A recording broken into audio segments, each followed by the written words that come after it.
Survivor Specialist Phil and Alexa are back with our episode 7 recap, and I gave Robert 1 week to shine in the sun and give all of you a little anxiety that I really was gone forever. But I'm back.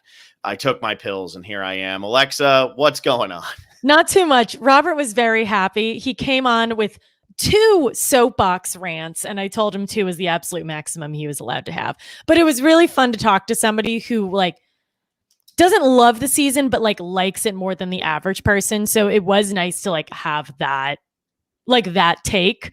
But I'm glad to be back. Yeah, I feel solid about this episode.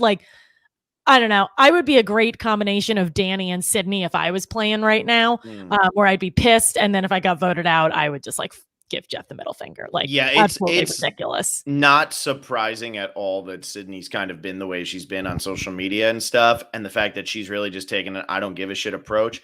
I'm very curious. So what I'm very curious about is I know back in the day there was that whole theory that Abby Maria's knots were looser than Penner's and she won because of that.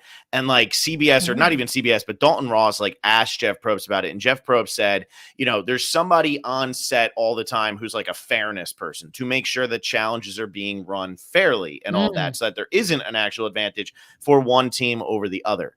I wonder where this twist falls in that. I thought you were going to say, I wonder where this person is. Well, yeah, I do wonder where this person is, because I wonder where this twist falls in that, because I thought Danny's whole thing afterwards was what did we play for? Played for a feast and immunity. Okay. And I get Deshaun kind of being well, hey, we got to do what we got to do, trying to stay positive. I think that's just his personality. Yeah. But I get, I wonder how this falls, because if you notice when Jeff told us this in the last episode, he purposely did it as the one tribe was walking in. So we knew that this was being filmed at that challenge beforehand, because if you're playing the game and you didn't know this was coming, and then this happens and you don't know that Jeff said this to us, now when you watch it back, you see that, you could be thinking to yourself, well, wait, did they just decide after the challenge they didn't like the bunch who won and now they're just going to give it to the other side? Because maybe Ricard wasn't the right person tonight and they say, Evie, here's your immunity. We don't want to give it to him anymore. Yeah, maybe they're trying to correct the theory of oh, well, Ben was going to go home, so we're going to screw Chrissy. Even though I don't believe that they did that, but this corrects that. So, or this they fact check themselves on it. So yippee, I guess. But I totally get. I'm totally with Danny on this, and he's just. I get that it's move on. There's literally nothing you can do. It's not like you can leave, but that's also not a great option. So, but I'm glad that they showed it, and I'm actually pretty surprised that they did. They showed Danny being so upset by it, and then they kept cutting to Danny during tribal council whenever they were talking about the fairness of it. So I am a little shocked that they showed that. I am pleased, but I don't need to be validated because I know how stupid this is. So, well, yeah. And so for me, I almost think that the reason they showed it was because of Deshaun's response. And I think that this episode really set up a lot of the attention's going to Xander right now. And we'll talk a lot about Xander tonight, because I thought the way him and Evie played this was phenomenal. So good. So good. But I think a lot of people might have missed what Deshaun did in this episode, and how his name kept kind of coming up, and he gets the credit for being the first one to throw Sydney's name out. He's being no, we have to be positive. We have to be positive, blah, blah, blah. And I get it. Deshaun's coming out there. I'm not going to complain. I'm here. I'm just happy to be here, whatever. But also there does come a point where the Dannys of the world need to just be yo, this is bullshit. And we can't have this ever happen again. And it's going to happen in 42. But I said this, I think I said it on the last podcast. I can't remember. I never re-listened to it, but supposedly I got a text from somebody that said they listened to it twice. So they're a masochist. Wow. Good for them. I guess. Is that good for them? I haven't re-listened to a podcast since the first year. 84, 85, something like that. Yeah. But I really, it just doesn't set the right precedent. I think that I said this, but it sets the precedent for now. If you're watching, you're going to be on season 43 and there's a really physical challenge. Fuck that. I'm trying this much in that challenge because I'll just save my calories. So you know, I think that's where it sets a bad tone. It puts a bad taste in the mouth. It's one thing to say you win a tarp. Just kidding. You don't win a tarp. It's one thing to say, okay, we're going to bring these people back from the dead, which we saw in like Pearl Islands and all that stuff and whatever. But it's another thing to be like, we're taking this from you and you have no way to prevent it. That is what I really didn't like here. And, you know, the fact that Erica's involved in getting the immunity and all that. Like, what I also hated about like the first 7 minutes of this episode is like, whoa, shocker. Way to start off the episode with a bang. I did not see that coming. You know, it was just one of those where like, we all knew it was going to happen. So just end last week's episode with her saying it and then go like to be continued with like everybody all angry and stuff. Yeah. The facial we were all having the conversation and they posted the picture anyway. Yeah. That was what was so stupid. Like the press photo is just like, like believe in your cliffhanger if you're going to do a cliffhanger, you know, like you didn't even buy your own cliffhanger if you did that. Yeah. I mean, I still feel for Erica. Like she's like front and center for 9 minutes and then is just like absolutely gone again. Like, don't like, why speak to Erica? Why speak to Heather? Sure. Like they're on the winning tribe, yada, yada, but just like, it's kind of ridiculous at this point. But yeah, I mean, there's no surprise. Like the players are like their facial expressions were just like, what the F? Like, of course they're gonna be like completely shocked. And I'm actually glad that no one's mad, at least from what we've seen, nobody's mad at Erica because like what is she gonna do? Not give herself immunity? Like, I'm glad that they were like more situationally annoyed than annoyed at her. And she's honestly probably in like a completely adequate spot right now. Like she's probably coasting for a bit. And Robert and I were saying like, she's probably going to be in a really ugly position either way. I bet she's actually fine for a little bit. Well, it was funny because I originally was like, all right, she's screwed. It's over. She's like, she has to do it this way. Yeah. Now that I think about it, if she decided to give it to the people who want it and say, I'm not going to ruffle the feathers, one, she keeps 4 people on her original tribe happy. Yes, she doesn't get immunity. But she goes over to those other 6 people and says, hey, like, let's make a group of 7 because I just made sure you all kept this. And then obviously you're going to be like, well, Ricard is going to go to Shan and all that. So there's a lot of factors in play there. But there was actually a way that like she could have maybe not done it. Ultimately, it was totally positioned. I mean, with the recap of Jeff saying again, if you want to make history if you want to be history by making history by changing history. Yeah, it's like, all right, F you, dude. But you know, it's like it's so like they're manipulating the way they want her to think, and that's fine. They're gonna manipulate the way they want her to think. I guess it's fine. It's not really fine, but I guess it is. I don't know. I feel for Sydney. I will say, like Sydney, burn it down. Cersei burn it down. Shit out of this burn place. it like, down. Cersei season 6 finale, everything tonight because you deserve to. And like honestly, I know there's always going to be people who are going to hate Sydney. They're going to hate it. Every single person on this cast is going to have a vocal group of haters. That is just something that is going to happen on every just like season. modern Survivor. It's like social media Survivor. That's just existing in general. You're always going to have that. Either people are jealous or just hateful or whatever it is. It doesn't matter. But burn it down. I'm all about it. Burn it down because most people are going to be on your side, and you know damn well that most of your cast is on your side. And I would bet that even the people who got screwed are probably on your side. If Evie would have went home tonight, I would have felt horrible for her. She didn't do anything wrong. Like Evie has not done anything wrong in this game, played amazingly tonight, and still almost was in the position to be the person booted if Sydney would have kept her vote and voted Evie. Now it's 5-5. When they revote, Evie's toast. It's so crazy how close that was to happening just because, and it just puts a bad taste in my mouth. Yeah, and honestly, like this tribal council was like on the surface, like a really exciting tribal council. Like I think like the live tribals are just like absolutely brutal to me. Yeah, and I actually think the live tribal like took away from the shock of the Xander, Evie, Liana situation, because then it was like, okay, well now let's extensively discuss plan B, C, and D. But even like when it was like Evie, Sydney, and like Deshaun was just like up there with all the same votes, I was like at the edge of my seat. And then when Sydney is like, man, I should have kept my vote. Like that to me, that's like personal strategy. And like, I'm like pro shot in the dark. I actually think it's a cool idea. And like that moment of Sid being like, man, like if I had done one thing differently, I would be there. Like that kind of thinking, if I had done something differently, this would happen versus like literally you couldn't have controlled that you were even unsafe. Yeah. So like at least Sid had power there, which is why I enjoyed it. Like Xander, Evie, Liana, like they outplayed each other.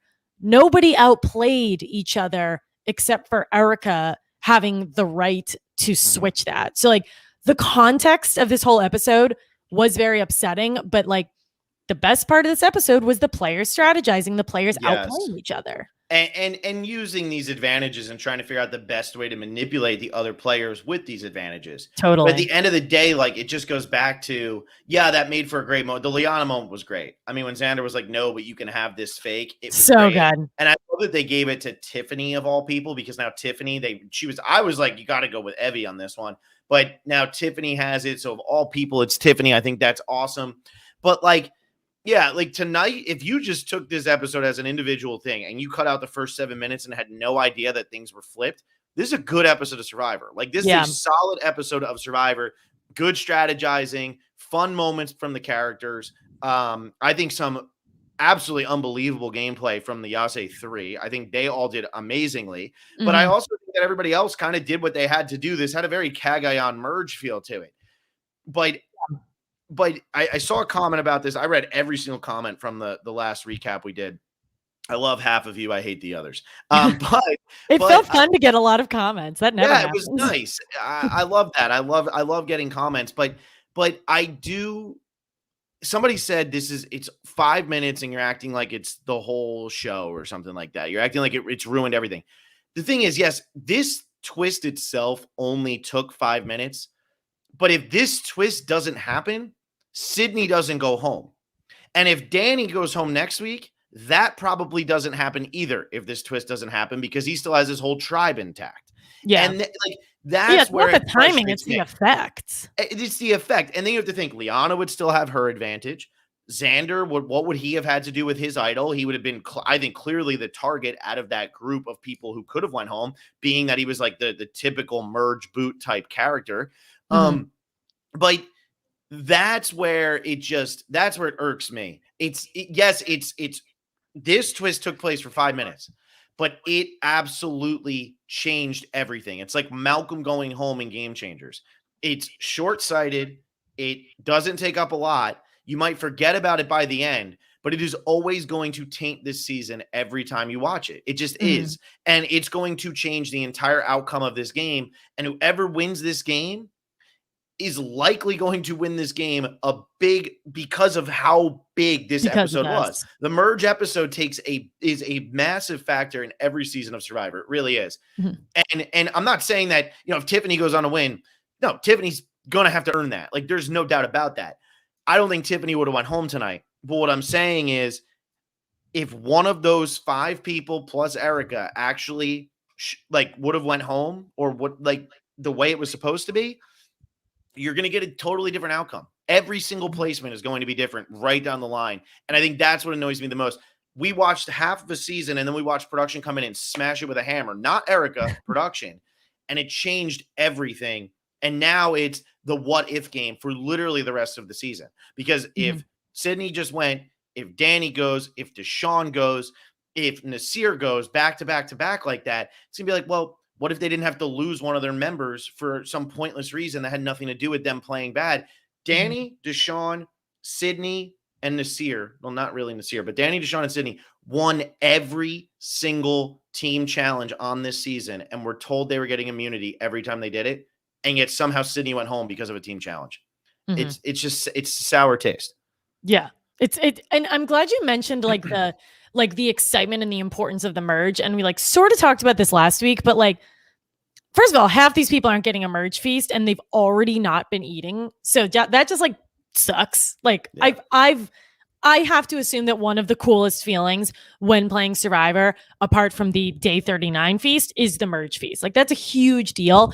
And for Jeff to just chuck a bag of buffs at the end, crossing Sydney's shot in the dark, past the fire, is man, that kind of sucks. And Sydney not making the jury is ridiculous. Yeah, it's brutal. That is ridiculous. It's brutal. She literally won every single challenge, and she's not going, and she didn't make the jury. It's just like, it's like the concept of a merge. Like, are they like Sydney is not the merge boot? No, because I guess because they weren't officially merged. Right. So it's like, and again, not that like who is the merge boot is not something that many people are debating, but it's just like, it's so fluid. And like, I always believe like if you make it to the point where every single person is voting together and you have individual immunity, you should be on the jury. Like I don't like that Jack was on the jury in Island of the Idols. And I don't like when Kelly wasn't in Worlds Apart. Yeah. Or like, who is it? Like Corinne wasn't on the jury. Yeah.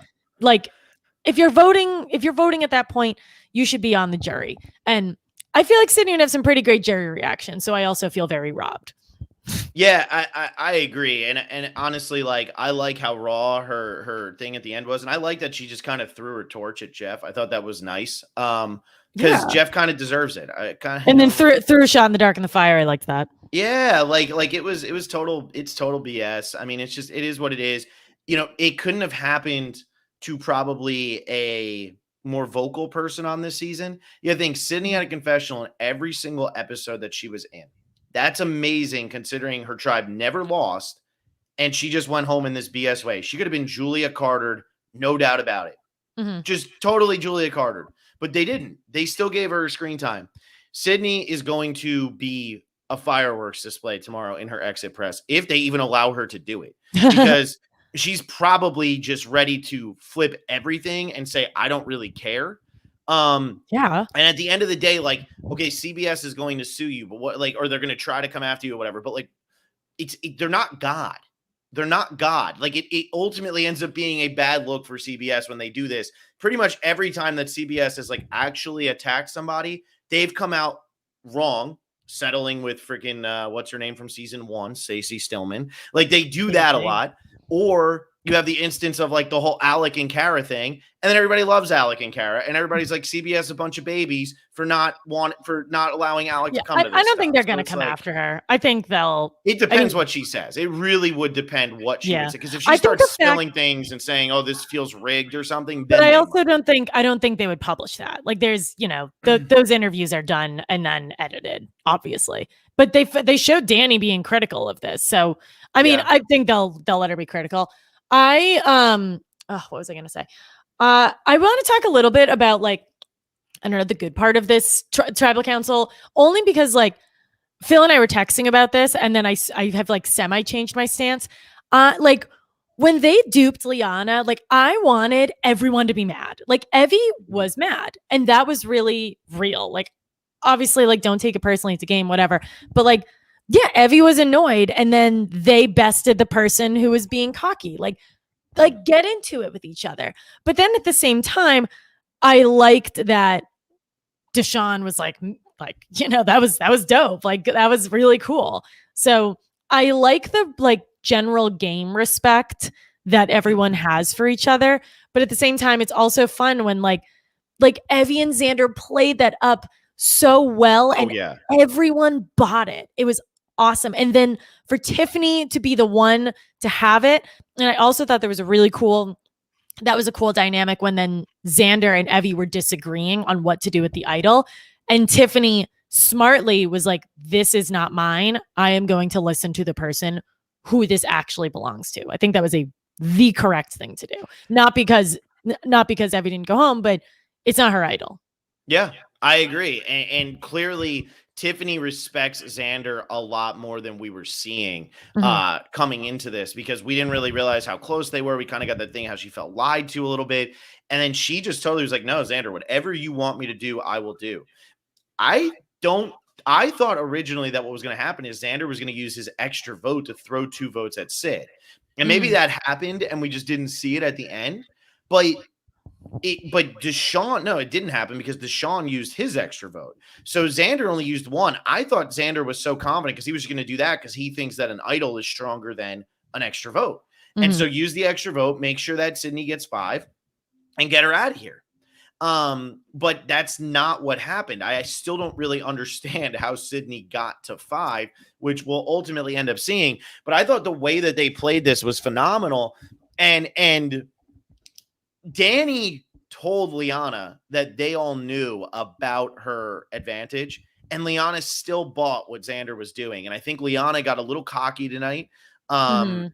And it was interesting to see how she just kind of like was like, oh, okay, well, they could never possibly outsmart me. And it's like, well, that's not necessarily true.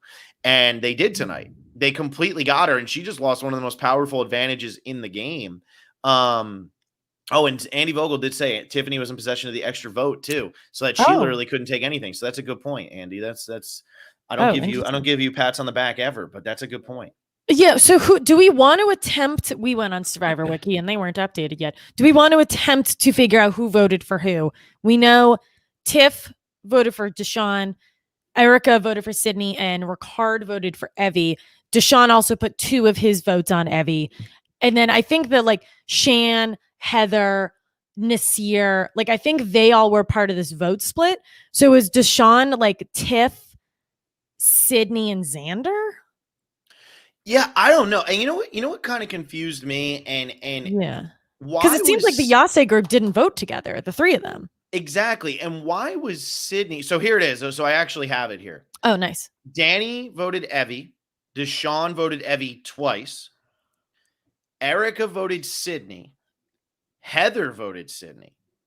So why didn't Heather and Erica, if Deshaun's using 2 votes to throw at Sydney, why didn't Heather and Erica also, to throw at Evie, why didn't Heather and Erica vote for Heather, or for Evie, sorry. Sydney had none. Xander went to Sean. Tiffany went to Sean. And Evie went to Sean. So the Yase 3 did all vote to Sean. Shan went Sydney. Nasir went Sydney. Liana went Sydney. Heather went Sydney. Erica went Sydney. Ricard went Evie. I don't understand. Like, and that's where. Wait, who did Sydney vote for? She couldn't. Oh, that was why. Right. Okay. But so here's where I get annoyed by the live tribals. I don't know why this group happened, and I don't know why the Luvus wanted to leave out Sydney, and why 2 Luvus or 3 Luvus voted for Sydney. And that kind of irks me. Like, I want to know more of why that happened. What was the buildup to that they said, okay, Sydney's the one who's going to be our sacrificial lamb, not Evie. Or, if we can't get Evie. And they all voted for Sydney anyway. Like, did they just like Deshaun that much more? Did they feel that much stronger with Deshaun and Danny?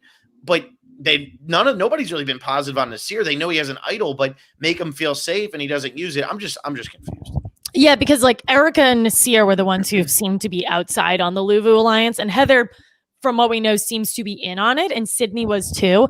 And even like Sydney is involved in these conversations at the beach. Like Sydney is super involved and brings up consistently that she feels nervous. And I don't think anyone's lying to her when they say like, you're good, like, don't worry about it. So it is weird that like they flipped on her. Maybe they did that because they thought the Yases would also be able to get behind that.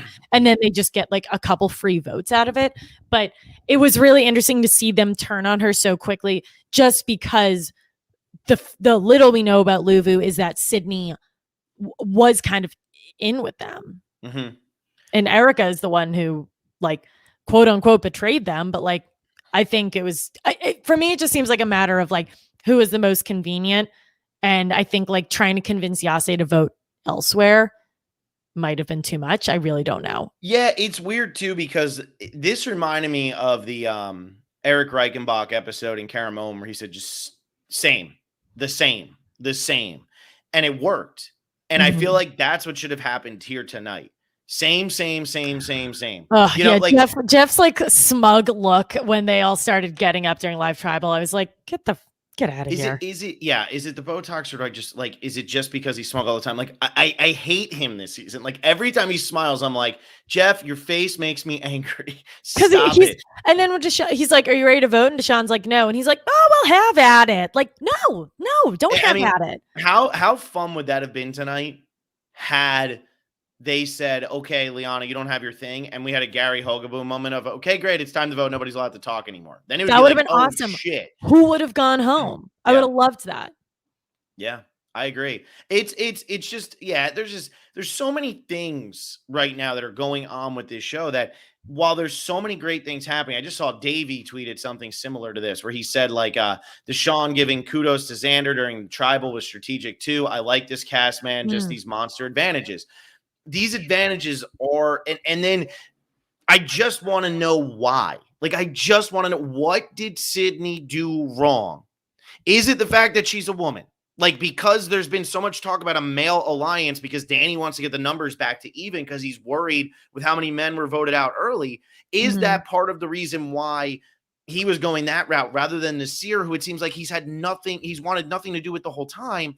Or was there something else that we didn't see? I just feel like we were left in the I think dark it's just on a combination. I don't think there was a clear answer on it. I think this is one that even if there wasn't a live tribal, it wouldn't have been obvious. I think Robert and I kept calling it the like, it's not a women's alliance, so it's like a counter of a counter of a counter. Like everyone, I was saying this to my friend tonight too. Like everyone is so afraid of a like gendered alliance on either side that like, but they never actually happen. They never happen. So I think that was a bit of it. I think Sydney didn't have like a defender. Like there's no Danny and Deshaun. Like Evie, Xander, and Tiffany. Like wrong place, wrong time kind of thing. I don't know.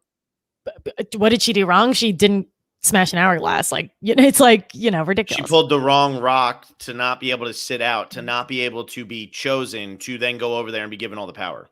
Right. You're bad, Sydney. You suck at Survivor. To be him.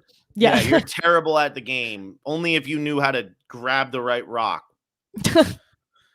Don't get me started, Alex. I'm being very calm tonight. No, it's good, and we have quite a few viewers tonight, which is very exciting. We're actually doing it right after the episode for once. I know, yeah, helpful. Few prop bets. Evie, I'm going to count Evie as crying. That seemed like a tear to me. Do you? I don't remember. Good with me. Also, I wrote this in all caps. Did you know that Ricard was tough as nails tonight? Oh my God. I like that they can't get sponsorships anymore. So now they have to get sponsored by their own shows. By their own show. I thought that was very funny. Yeah, I also, I don't know if this is a popular or unpopular opinion. I like the foot stacking challenge. I think it's gross and extremely weird, but I think that's what I want out of a challenge. I want gross and weird. So that I like, and it seems even enough for like Agreed. all the different body types or whatever. So I liked that, but I didn't like that those people had to compete for it. Yeah, that, like Ghostbusters. That exactly. was yeah, they did get the Ghostbusters Afterlife thing in there, which I love that that's coming out after Halloween. Yeah, well, I didn't even know that was, but whatever. Whoops. Neither here nor there. But anyway, yeah, no, I mean, I always say this every time we watch Survivor. I always feel bad for people, and then I don't feel bad for them anymore. Like it's one of those things. Like at the end of the day, we know a very few amount of people who are in this community. Once you get to know them even more, you feel even less bad. No, that's not a knock, but like Bradley going out where he went out, like, oh, I didn't feel bad for him. You don't feel bad for Bradley. And then when you talk to Bradley, he doesn't even feel bad for Bradley. Like, like when you found out that there was a challenge thrown or something, but like Savage is over it. Like the more you start to talk to these people, they get over it. This is going to sting Sydney for a long time. And she's going to be able to use it to her advantage as she, says, I want to play again, or, hey, bring me on a podcast so I can flip the bird to CBS. I mean, if Johnny Fairplay is looking for his first guest of the offseason, this is probably the person to go to. I mean, because she's definitely not going to want to do it by the rules, probably. And that's not a knock on her. I don't blame her. I'd be pissed too. This is bullshit. Why listen to rules? Why listen to rules? There are no rules. Oh, you're going to tell me that? Well, actually, we're going to turn back time and I didn't sign a contract. Yeah. It's like, it's so dumb, but I'm just like, I don't know. I just think right now I feel bad for Sydney. I feel terrible for her. I think she's the most screwed person since Andrew Savage back in Survivor Pearl Islands, but it will pass. It's just stupid that this is the path Survivor's going down and that we're going to watch it again in 6 months. That pisses me off. That's what's bad. This is going to happen again. Yeah, this is Andrew Savage, Dan, whose name I don't know how to pronounce, Dan Fuego. David versus Goliath, Dan. This is Janet. Like, this is like Jamal picking up like the original Beware Advantage. Like, this is just like that kind of level of why, like, what the hell? I agree. And if you realize we said Savage, that was season number 7. All the other ones you start listing are all in the 30s or the 40s. They're all very recent. I mean, why do we need to screw over our players? The players are going to screw themselves over all the time. So let it happen. And like, we let them felt screw each other. It's like, that's way better that way. Yeah, exactly. Janet goes out just because Dean got something at the right time. It's those types of things. The things that are so circumstantial are bad for the game of Survivor. And this was circumstantial. You have to think, like, even in the original twist of Survivor, when in Survivor Africa, they all walked out there. Silas goes home, but Silas was such an arrogant ass going into that. He said, I'm going to go with T-Bird and Frank so I can watch them. Great. Now, when you end up on the tribe and don't have the numbers, I don't feel bad for you because you had an impact on that decision. Yeah, you couldn't see that far into the future. You didn't know what was going to happen. You had never seen it before. But Survivor is like a social game. Like, you have to know how to have a social game. You have to be able to think about that and know where you stand with these people. However, what happened to the 5 people tonight, they had no say in anything. And Ricard, too. I mean, good for Ricard for winning the challenge. We didn't mention that, but good for Ricard for winning the challenge, keeping himself safe. You are tough as nails, Ricard. Congratulations. You are tough as nails. But it's still aggravating because it's like they didn't make the decision to compete as a tribe and take out the other tribe or to not go to X. It wasn't like Jeff said. Each other. Yeah, it wasn't like Jeff said, hey, we'll let you make a decision here. You can pick tribes, and whoever you don't pick is going to go to exile, or you could volunteer to go to exile. Then you have a say in it. Even if it's BS, you still have a say in it. There was no say in what took place in these last 2 episodes, and that's where it's a problem. Yeah. Only other note I have, so it's just like, I mean, I know it was already common knowledge. I didn't know it was so verbal. Danny is an NFL player, and everyone knows this now. Yes. Like, I thought he was like a quote unquote college or high school coach. But like, at first I was like, did Jeff just blow him up? And then I like assumed that everyone knew, but I thought I feel like that would have been a cool moment to like hear that people knew he was an NFL player, but. Yeah, I think he probably, it seems like Danny's trying to play as straightforward of a game as possible. Yeah. Feels like Danny's playing an old school game, but has a new school mind, but he's not leaning into the new school mind as much as like somebody like Sean or Evie or Xander. Season 29 mind. He does. Yeah. And I think that's good. And I think he's playing a very good game. I think he's screwed, but I think he's playing a very good game of Survivor. So I'm sure that at some point somebody was like, dude, I've seen you play for the Texans or the Jags or whatever it was. And he was like, all right, fine. Like, what's the point in lying? At this point, you all know me. If you don't want to give me the $1 million to that, you don't want to give me the $1 million to that. I will say this, and just to get this to, close to 45, I think Xander, for as amazing as what he did tonight is so screwed because doing stuff like that's public, and we're seeing this alliance, the person of color alliance with Liana and Shan and Danny and Deshaun. Liana is very hurt by what just happened with Xander. And it's really her fault, but she's very hurt by this. If that alliance continues through the game and all 4 of them end up on the jury, I think Liana is going to be very against Xander when she gets there. We didn't really see them butting heads a lot on the Ase Beach, but it seems like there's some feuding going on there. It seems like she doesn't like him that much, and then this was her chance. He played so well tonight, but it reminds me kind of the Dom thing where Dom embarrassed Sebastian just for the sake of embarrassing him. Xander didn't embarrass Liana just for the sake of embarrassing Liana. Like, ultimately, Liana embarrasses herself here, but I think it's going to hurt him if he gets to a jury because she's going to be on the jury. I do not see Liana sitting at the final 3. I think she has a 0% chance of winning.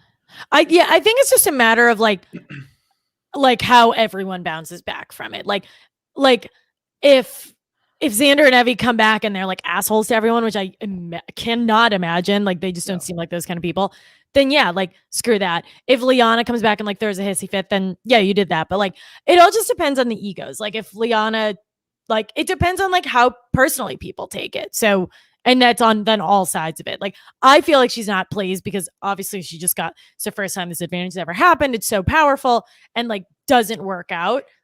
Like, yeah, she's not gonna be pumped about that. So I think Xander now has Xander has always, I think, had the hardest path. He has just been like had difficulty after difficulty. So I also don't think he's gonna win because I don't think he's gonna get there. I like every tribal he survives, I am so impressed. It is going to be interesting, though, if he does get there. Because if he does get there, I would argue that nobody in the history of Survivor has actually had a tougher path to get to the final than him. He's also If he gets so there. dirty. Like, he literally looks like he's been there for 3 months. It's Yeah. crazy. But I want to, like, I'm 28 years old. I don't have much life experience, but we've been seeing players like, we've been seeing players like JD, and like a lot of people have been like, oh, well, like young, naive, yada, yada. Like Liana, I think, like, if she was, I don't know, like, I think if people can make the argument that, like, oh, if like she's had more life experience, then maybe this wouldn't have been so obvious. Like Xander, I am shocked that he is like 19 years old and like playing. He is Michael Yerger on steroids. Like, he's Michael Yerger, but he's interesting. Well, yeah, and I think that's true too. I think he's 20, and Liana, I think, is the one who's 19. But either way, they're both very entertaining, which you don't normally see from that age group. Like, normally there's always going to be one dud. There are no young duds on this season, which maybe is why Survivor keeps going back to young people. Yeah. And for what it's worth, like, I really enjoy Liana, and I think this episode is actually really cool because she wasn't like, I wouldn't use the word cocky. She was like pumped because she was probably about to get like a great tribal council moment at the merge, and that's like taken away from her because of her own doing. But she's also like, she's not like, yeah, I'm going to go out there and embarrass Xander. Her last confessional was like, I'm just so excited. I'm going to come into my own and like make this huge thing. So it's like she's like very nuanced, and I'm really like, I really am enjoying her. I think she's interesting. No, he's 21. I'm sorry, that was not. He's 21, but still, he's 21. Yeah, he can drink. Alexa, come on. Oh, no, I'm a big fan of Liana, and I agree. I think she was blinded. She got blinded, and we see this a lot in Survivor. It's the biggest mistake. It's the Sarah Lucina mistake from Cagayan. When you get blinded by your power, and you're like, I'm smarter than everybody out there, that's when you lose, or that's when you get your game blown up. Yeah, I would say, like, after tonight's episode, we're now like officially, into the end game. And like Lauren Beck was saying, she wasn't going to make her winner pick until the merge. Now we definitely know that this is the merge. I would say Xander has a very, very, very outside chance of winning. I think Danny and him are kind of like equal, like where they both could, but I just don't see it. I think Deshaun could win. I think Evie could win. I think Tiff could win. I still think Shan could win. I don't see Ricard winning, but maybe. No. And that's really about it. Heather's got nothing. Erica, I don't see doing it, especially after this. People are going to be like, you got so lucky. Like right now, they'll be polite, but at a final tribal, you're just going to be like, you're lucky. You were so lucky with that person. Nasir, I have no clue what the hell is going on with him. I don't either. He could win it. He could. I don't know who he's aligned to. I actually put him really low in my power rankings for this week because even though he has an idol, it's a public facing idol, but he's also like, I don't really think he has any allies, like real allies. And I agree. I'm impressed he's made it this far, and I love him, but I am very nervous for him because I don't really know who's going to stand up for him right now. Yeah. And I mean, now I think his idol is very safe, but is he going to actually know that he's getting voted out to play the idol? Because who's going to tell him? Yeah. So to be determined. To be determined. But yeah, I like the way Evie and Xander leaned into great tonight. Mm-hmm. How they lean into like when Deshaun was like, oh, well, she told me right away, and then Xander's all of a sudden like, well, I didn't know that, blah blah. I still think they were leaning into it for Liana, so that Liana would point at Xander and say, I'm coming for you. Yeah. And this is a complaint that's not really a complaint, but I want to like keep this conversation going. When Xander was like, oh yeah, you can take my fake, and then they cut to like the full scene of like him giving it to Tiffany, giving the confessional, like helpful, but like implied. Like I didn't need that. It like felt like, to me, it's almost more shocking to then be like, wait, so who does have it? Is it Evie or is it Tiff? I get it, but like this kind of goes back to like, let us be a little surprised. Like, let us figure a little bit out. Like, we can do it. Sorry. So that they were in a tough spot there because you didn't want to cut away from tribal twice. Because if you cut away from tribal twice, then you're kind of, it's too cut up. But I agree with you. However, to cut after the Evie thing ruins the Liana moment. Because then everybody's going to point and say, oh, well, Evie has it. And since I bet you that if Evie actually had the idol played for her tonight, they wouldn't have shown that scene. But the fact that Tiffany actually says, Xander, it's your idol, you tell me what to do, they had to show us Tiffany getting that so we knew what was going on there. And really, that was the only place to put it because it was the only time that it made sense. Yeah, that's a good point. Yeah, because that moment of Tiff being in between the two of them was a great moment. So that's a good point. Yeah. Yeah. Yeah. I don't know. My predictions are I don't know how I'm going to do predictions this week. I'm extremely confused, which is fine. I mean, but I didn't even show up and I just said, put Sydney in last. And guess what? It happened. Sydney got last. Yeah. This is one where I love I just everyone who submits their power rankings, I'll just put in red who got voted out. This one is very back half. People knew what was coming here. Yeah. I mean, everybody knew it was going to be one of those 5 people. So, or one of those 6 people. Nobody knew Ricardo was going to win, but everybody knew it was going to be one of those 6. And then you just fill in the gaps from there. Well, actually I lost. You and I now have 2 missing fantasy players and Robert has 3. I made a comeback, huh? Where's the fantasy game? Sarah and David, and then that's been it. I lost Eric and Sydney, and Robert's lost JD, Brad, and Jeannie. Yeah, and I'll actually add those up. I can't keep track of the days, but yeah, I lost Sarah and David so early on, and now my team kicks ass. Danny, Liana, Nasir, and Evie. I do not have the winner on my team. I will say that. Yeah. I do not have the winner. I think the winner is we have Tiffany, Xander, Shannon, Heather.